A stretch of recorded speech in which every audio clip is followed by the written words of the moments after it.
Hello everybody and welcome back to the channel. Dauntless Awakening is officially launched, and yesterday was an exciting day for me and some of the guild members that were able to play together. In today's video, I'll go over some of the things that you need to do to get yourself well on the way of awakening, as well as some tips to make sure that you have the best gaming experience as you play this update. As usual, if you find this video helpful, consider dropping a like on the video for me, subscribing since it's free, and turning your notifications on so you know when I post new videos. The first thing you'll want to do is head out to the training grounds. There, you will get your first quest that will walk you through exploring the weapons, and I really do suggest that you follow these and explore the weapons before you level up 1 to level 50 with the aetherite that you got for free if you did get the 60 aetherite.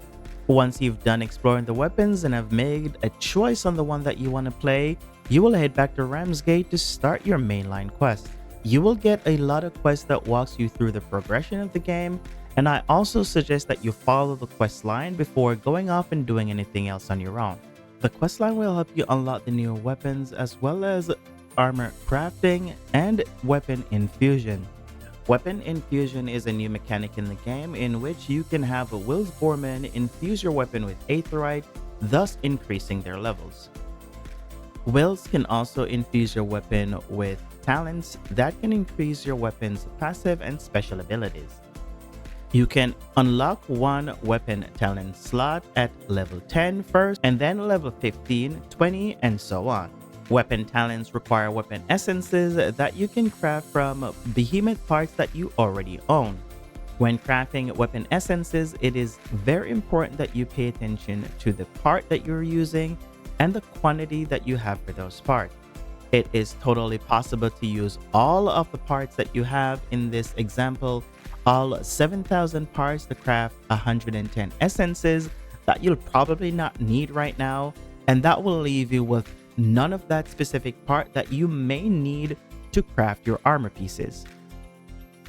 If that happens, you will now have to go out and hunt down these behemoths to get those parts back to upgrade your armor. The safe thing to do is after selecting a part is to advance the counter by 1, and I know this might be a little bit tedious, but it will save you a lot of parts that you may need down the line. Unlocking and crafting a weapon essence does not automatically put it in your build. To ensure that it's in your build, you will need to go to your Slayer inventory menu and ensure that the essences that you have crafted are then equipped into the build. Once you are in your inventory menu, you will navigate to the bottom where it says weapon talents, and then go in and equip the talents that you need on each line of your talent tree. Talents that are equipped will show 3 of 3 on the left side of the talent tree, and any talents that needs to be assigned will be shown in red so you know exactly what line and what talents you need to equip. For armor leveling or crafting, you will go to Moira, who is next to Will's Boreman. There, you will use mostly ramps to level up your armor. You will need to advance your armor level 1 at a time, but it is fairly easy to do from level 1 to level 20, or in the case of most layers from level 10 to level 20. As I said before, most levels require only ramps to level up your armor. However, every 5th level require a mix of ramps and behemoth parts to level up the armor. Once you get to level 20, that armor piece will be maxed out and have the max perk available to you. The other weapons that are not a part of the direct quest line can be purchased in the store with weapon tokens. Weapon tokens can be attained from the Hunt Pass, through quests and challenges, or purchased in the store with platinum. You may also purchase aetherite with platinum in the store to use to level your weapon if you so desire. If you make any purchases in the platinum store, consider using creator code SWIFTY, that's SWIFTI, or your favorite creator's code. Both the paid and free hunt passes provide you with a ton of resources to include aetherites, weapon tokens, and canisters. However, the elite hunt pass gives you the ability to unlock the new repeaters right now that are called the Alluring Moons. For the purposes of this video, I am going to nickname these repeaters my Raptor Guns. The Raptor Guns are a fun set of repeaters that summons raptors to fight alongside you as you battle the behemoths. We had a lot of fun playing with these yesterday, and I can't recommend them enough. It is to be noted that if you are going ahead and purchasing the Elite Hunt Pass, it no longer provides you the Platinum back so you can buy future passes, so bear that in mind. Both Lady Luck Shop and the Gauntlet store have some new items in there. These include the ever popular dies and some consumable items to aid you in your fight. The questline will culminate at this point in a battle that you'll both really enjoy and possibly really hate. I am talking about level 60 Karkanos. This behemoth can be found on the new Twilight domain, which is absolutely gorgeous.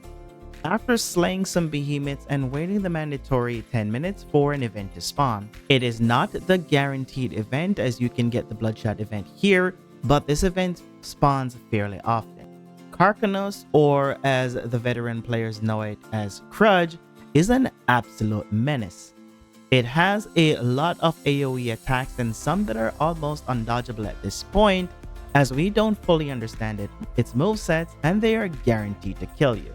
It is a very fun fight, and I will suggest you bring some party members with you, as you may need help the first time you fight this behemoth. Before getting to this behemoth, you will need to complete trials, which is going to be a cakewalk compared to fighting this behemoth.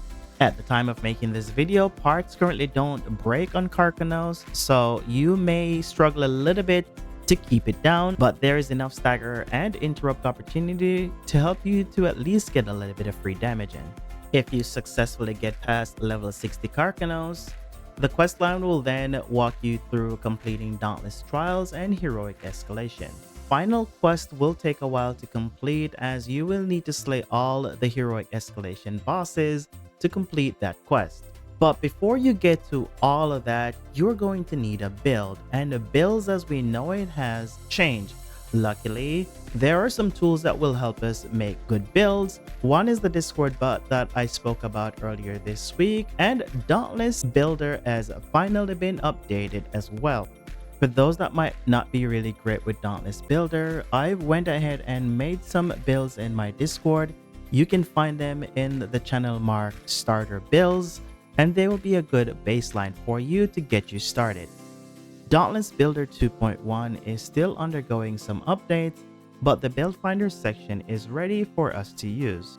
In the Build Finder, you simply add the perks that you want in your build, and what I do like about the site, it is very intuitive, as you select perks along the way, it will then make some other perks unavailable to you that cannot be in the build based on the perks that are on armor and the available cells right now. Once you are satisfied with the perks that you want, you can scroll down to see the armor sets that will support that build, and then you can click on one of those and follow the rest of the steps. All you have to do next is go to your inventory menu in-game, add the armor pieces and the cells that you see to the right of each armor piece to complete your build. Once you've completely made the build, if you do desire to share it, you can copy the link in the browser and then share that with your friends. If you don't have enough of the cells you need for your builds, then go ahead and open up some cells cores if you have them. If you don't, you may have to go complete some events to get some cores before you can get the new cells. Each loadout you have now is fully customizable with crowns, armor pieces, dies, titles, and even trackers. Only one tracker is able to be equipped at this time, so choose the best one that display what you're trying to show off. I hope this video was helpful to you, and I hope you're having fun in the Dauntless update. Thank you so much for watching. Until next time, take care, stay safe, be well, love y'all.